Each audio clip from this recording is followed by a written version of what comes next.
So Russia నుండి మనం తీసుకున్న వెపన్ 2018, ఆ తర్వాత అమెరికా నుంచి మనకి ఇష్యూస్ వచ్చి ఉండొచ్చు. సో ఆ వెపన్ ఇప్పుడు చాలా సక్సెస్ఫుల్గా మనం ఉపయోగించగలిగాం. సో ఆ స్పెషాలిటీ ఏంటి sir? S-400 is a highly efficient anti missile defence system. మనం కూడా ఇప్పుడు అక్కడ నుంచి డ్రోన్స్ వస్తున్నాయి కదా, ఆ డ్రోన్స్ని ధ్వంసం చేయడానికి దీన్ని వాడుతున్నాం. కానీ యాక్చువల్లీ మనం పిచ్క మీద బ్రహ్మాస్త్రం వాడుతాం. ఆ డ్రోన్ పిచ్క లాంటిది. ఇజ్రాయెల్ వాళ్ళు they are training birds to attack drones. వాళ్ళు బర్డ్స్ని ట్రైన్ చేస్తున్నారు. డ్రోన్స్, ఒకవేళ డ్రోన్ వస్తే ఆ డ్రోన్ని బర్డ్ వెళ్ళి తన కాలుతో కొట్టి కింద పడేస్తుంది. They are training birds. మనం మిజైల్ వాడుతున్నాం, అవసరం లేదు. కాకపోతే ఆ సీరియస్నెస్ చూస్తూ మనం ఇలా మిజైల్స్ వాడడం జరుగుతుంది. But highly efficient. పాకిస్తానీ భూమి నుంచి ఏ మిజైల్ టేకాఫ్ అయినా ఇది దాన్ని ఇంటర్సెప్ట్ చేసి అదే దారిలో ఒక మిజైల్ పంపించి దాన్ని గాల్లోనే ధ్వంసం చేస్తుంది. ఇది S-400 విశేషం అండ్ హైలీ ఎఫెక్టివ్. కొన్ని missile defence systems 60-70% efficiency. Israel missile defence systems 80-90% efficiency. S-400 has proved 100% efficiency. That is the power of S-400.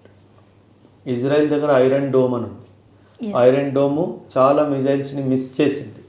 దానివల్ల ఇజ్రాయెల్ మీద గాజా నుంచి హమాస్ వాళ్ళు అటాక్ చేశారు. చాలా మిజైల్స్ వచ్చి ఇజ్రాయెల్లో పడ్డాయి. ఈ 7వ తారీఖు నుంచి ఎప్పుడైతే యుద్ధం స్టార్ట్ అయిందో ఆ రోజు నుంచి ఈ రోజు వరకు పాకిస్తాన్ ట్రై చేసిన ఏ పెద్ద మిజైల్ కానీ ఒక్క UAV కూడా భారత భూమిని టచ్ చేయలేకపోయింది. That is the beauty of our equipment that we have with us S-400. ఇంకా ఇజ్రాయెల్వి UAVs కూడా మనం వాడుతున్నాం. హెరాప్ UAV అని ఉంది.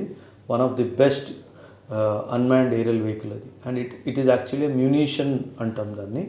అదేం చేస్తుందంటే ఈ గ్రౌండ్లో ఇక్కడ ఒక 100 మంది ఉన్నారు అనుకున్నాం. వాళ్ళు UAVని చూడగానే లోపలికి వెళ్ళి దాక్కున్నారు అనుకున్నాం. అది అక్కడే ఉంటుంది, అలాగే తిరుగుతూ ఉంటుంది. వాళ్ళు బయట రాగానే బ్లాస్ట్ చేస్తుంది. బ్లాస్ట్ ఎలా చేస్తుంది? తను వెళ్ళి కింద వాళ్ళ మీద పడిపోతుంది.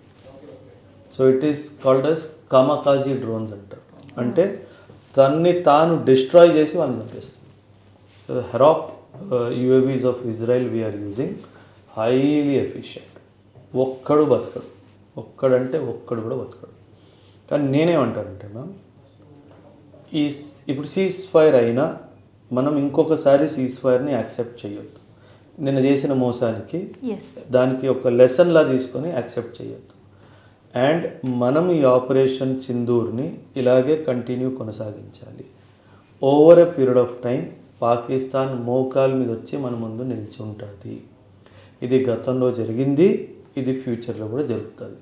సో మనం మాత్రము ఒక దృఢ నిశ్చయంతో నేను నా భూమి మీద టెర్రరిజంని ఎండ్ చేయాలి అనే ఉద్దేశంతో ఆపరేషన్ సింధూర్ని కొనసాగించాలి.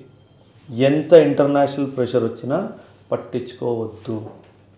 సో మనం డిప్లొమసీని వాడుతూ దాన్ని పక్కన నెట్టుతూ పాకిస్తాన్ మీద దాడి కంటిన్యూ చేస్తూనే ఉండాలి. సో ఐక్యరాజ్య సమితి ఆల్రెడీ అప్పు ఇవ్వద్దు పాకిస్తాన్ కని ఎన్నో లేఖలు రాసినది భారత్. అయినా కూడా అప్పు ఇవ్వడం, దీన్ని ఎట్లా చూడవచ్చు అసలు? అంటే ఇది టెర్రరిజం ఎంకరేజ్ చేస్తున్న పాకిస్తాన్కి ఆర్థిక సహాయం చేయడం ఎంతవరకు కరెక్ట్ అనిపిస్తుంది మీకు? Correct madam. మీరు అమెరికాని గుడ్ కంట్రీలా చూడడం మానేయండి ప్లీజ్. అంటే నాకు అమెరికాతో పర్సనల్ రైవలరీ ఏం లేదు. I'm a student of history and international relations. నేను దాని ఆధారంగానే చెప్తున్నాను. వీళ్ళు డబ్బుల కోసం యుద్ధాలు చేయిస్తారు. వీళ్ళు డబ్బుల కోసం ఎవరినైనా చంపేస్తారు. డబ్బుల కోసం రాక్షసుడిని తయారు చేస్తారు. డబ్బుల కోసం ఆ రాక్షసుడిని చంపేస్తారు. ఇది అమెరికా రియల్ ఫేస్. స్ట్రాటజీ అనొద్దు, దాని రియల్ ఫేస్. IMF ఒక $1 బిలియన్ పాకిస్తాన్కి ఇచ్చింది. ఈ డబ్బు పాకిస్తాన్ ఏం చేస్తుంది మేడం? అమెరికాకి ఇచ్చి నాకు ఆయుధాలు ఇరా అంటుంది. సో టెక్నికల్గా ఏమైంది? IMF అమెరికాకి డబ్బులు ఇచ్చింది, పాకిస్తాన్కి కాదు. ఇది మనం అర్థం చేసుకోవాలి. వీళ్ళు మహా దుర్మార్గులు. సో వీళ్ళని మీరు అమెరికా వాడు మధ్యస్థ వచ్చి సీజ్ ఫైర్ చేయించాడు, ఇవన్నీ బుకాయింపులు. జనాల్ని మోసం చేయడానికి, వాళ్ళ మైండ్ని డైవర్ట్ చేయడానికి ఒక పన్నాలు. సో వీళ్ళు real face of America is very bad, very bad. So cease fire కంటే ముందు మాక్ డ్రిల్స్ హైదరాబాద్ అండ్ విజయవాడ కేంద్రంగా ఎన్నో జరిగాయి. సో ఇట్ అవేర్స్, ఇట్ అలర్ట్ అనుకోవచ్చు పబ్లిక్లో. సో సీజ్ ఫైర్ అయిన తర్వాత మళ్ళీ ఒక రిలాక్సేషన్ మోడ్ వెళ్ళిపోయారు. Is this a relaxation time, ఖచ్చితంగా అలర్ట్గా ఉండాల్సిన టైం? 100% అందరూ ఖచ్చితంగానే ఉండాలి. సీజ్ ఫైర్ ఎలాగో క్యాన్సిల్ అయిపోయింది. నౌ వీళ్ళు జేఎండ్కే, పంజాబ్, హర్యానా, రాజస్థాన్, గుజరాత్ ఈ 5 ప్లేసెస్లో దాడి చేస్తున్నారు. రేపు బెంగళూరు మీద కానీ, ఢిల్లీ మీద కానీ, ముంబై మీద కానీ, హైదరాబాద్ మీద కానీ, విశాఖపట్నం మీద కానీ బాంబు వేయరు అని గ్యారంటీ ఏంటి? సో మనకు సెంట్రల్ గవర్నమెంట్ హోమ్ మినిస్ట్రీ నుంచి వచ్చిన ఏదైతే సివిల్ డిఫెన్స్ డ్రిల్ ఉందో దాని ద్వారా వచ్చిన హెచ్చరికలు ఏవైతే ఉన్నాయో వాటిని ఖచ్చితంగా పాటించాలి. ఎయిర్ సైరన్ మోగితే అందరు వాళ్ళ ఇళ్ళలోకి వెళ్ళిపోవాలి. ఎవరు రోడ్ల మీద ఉండడానికి వీల్లేదు. బాల్కనీస్లో నిల్చొని వీడియోలు తీయడాలు, ఫోటోలు తీయడాలు చేయకూడదు. అదేవిధంగా బ్లాక్అవుట్ జరిగితే ఖచ్చితంగా బ్లాక్అవుట్ని పాటించాలి. మన ఇంట్లో ఇన్వర్టర్ ఉంది, బ్లాక్అవుట్ అయితే మనకు సంబంధం లేదని కాదు, ఖచ్చితంగా ఇన్వర్టర్ని కూడా ఆపేయాలి. అది మీ సేఫ్టీ కోసం. ఎందుకంటే ఒక ఎనిమి విమానం పైనుంచి వచ్చింది, లైట్ కనిపించింది అంటే దాన్నే టార్గెట్గా భావించి దాని మీద అటాక్ చేస్తుంది. సో మనం అన్ని ఇళ్లలో లైట్లు ఆపేస్తే వాళ్ళు కన్ఫ్యూజ్ అవుతారు, ఏంటి ఇంకా పట్టణం రాలేదా అని చెప్పి వాళ్ళు ముందుకు వెళ్ళిపోయే ఛాన్స్ ఉంది. సో అది మన బాధ్యత, మన సేఫ్టీ కోసం కాబట్టి ఖచ్చితంగా బ్లాక్అవుట్ అరేంజ్మెంట్స్ని పాటించాలి. సార్ ఇప్పటికీ ఆ బ్లాక్అవుట్ అనే టర్మినాలజీ చాలామందికి తెలియదు. బ్లాక్అవుట్ అంటే మేడం చిమ్మ చీకటి అంటాం కదా మనము, ఏది కనిపించకుండా. ఇప్పుడు మనం రాత్రి రోడ్డు మీద వెళ్తే రోడ్డు మీద ఉన్న స్ట్రీట్ లైట్ వల్ల మనం చూడగలుగుతాం. అదే చుట్టుపక్కల లైట్లు అన్నీ వెళ్ళిపోయాయి అనుకోండి, ఒకవేళ అమావాస్య రాత్రి అనుకోండి, ఏమవుతుంది? చిమ్మ చీకటి ఉంటుంది, ఎవ్వరికి ఏది కనిపించదు. బ్లాక్అవుట్ అదే సాధిస్తుంది. మీరు వీడియోలు చూస్తున్నారు కదా, ఎలా బార్డర్లో మొత్తం విలేజెస్ కానీ డిస్ట్రిక్ట్స్ మొత్తం బ్లాక్అవుట్ అవుతుంది. బిల్డింగ్లు మనం కెమెరా లైట్ వల్ల చూడబోతున్నాము, అదర్వైజ్ చూడడానికి అలా. సో ఈ ట్రిక్ వల్ల వచ్చే ఎనిమిని కన్ఫ్యూజ్ చేసే వన్ ఆఫ్ ది ట్రిక్ ఇది మేడం. సో తను ఎక్కడ వేయాలో, దేని మీద వేయాలో వాళ్ళకి అర్థం కాదు. అది ఒక చిన్న ఎస్కేప్ రూట్ ఇంకే. Because enemy has sophisticated weapons, వాళ్ళకి కరెక్ట్గా ఎగ్జాక్ట్గా ఎక్కడ వేయాలో కూడా వాళ్ళకి తెలుసు. బట్ మనం ఎందుకు చేస్తామంటే ఒక పాసిబిలిటీ వాడు మిస్ అయ్యే ఛాన్స్ ఉంది అన్న ఉద్దేశం. ఓకే. సో గతంలో హైదరాబాద్ ఉగ్రదాడి చూసాం. చాలామంది ఇంకా క్షతగాత్రులుగా అట్లే జీవితాలు జీవిస్తారు. సో ఇప్పుడు బార్డర్ ఇష్యూస్ హైదరాబాద్ పైన కూడా ఇంపాక్ట్ పడే అవకాశం ఉంటుందా? I don't think so immediately madam. కాకపోతే యుద్ధం ఎస్కలేట్ అయితే ఖచ్చితంగా అవకాశం ఉంటుంది. అంటే ఎనిమీ మైండ్ మనం రీడ్ చేయడానికి లేదు. ఇప్పటి వరకు ఆ 5 రాష్ట్రాల మీదనే దాడి చేయాలి అనుకున్నారు కాబట్టి, సీమ ప్రాంతాల్లో ఉన్న రాష్ట్రాల మీద. రేపు ఏదైనా పెద్ద మహాపట్నం మీద దాడి చేయాలి అనుకుంటే దానికి మనం సిద్ధంగా ఉండాలి. అంటే రిలాక్స్ అవ్వడానికి లేదు, అదే అని భయపడడానికి అవసరం కూడా లేదు. సో యుద్ధం ఎక్సలేట్ అవుతే అనే ప్రశ్న, ఆ భయం ఒక మిడిల్ క్లాస్ ఫ్యామిలీస్లో చాలా వరకు చూస్తున్నాం. అవును. సో ఎక్కడ కమోడిటీస్ రేట్స్ పెరిగిపోతాయో, ఎక్కడ నిత్యావసరాల పరిస్థితులు ఉండవు. ఎందుకంటే more over the information from the Pakistan కావచ్చు, అక్కడ వాళ్ళు ఫుడ్ కోసం పడుతున్న తిప్పలు కావచ్చు, ఇవన్నీ చూసి ఇక్కడ వాళ్ళకు కూడా భయం ఉండే పరిస్థితి. నిజంగా అట్లాంటి సిచ్యువేషన్స్ వచ్చే అవకాశం ఉంటుందా మనకి? Is there any possibility? అంటే వార్ ఎస్కలేట్ అయితే ఇన్ఫ్లేషన్ ఖాయం.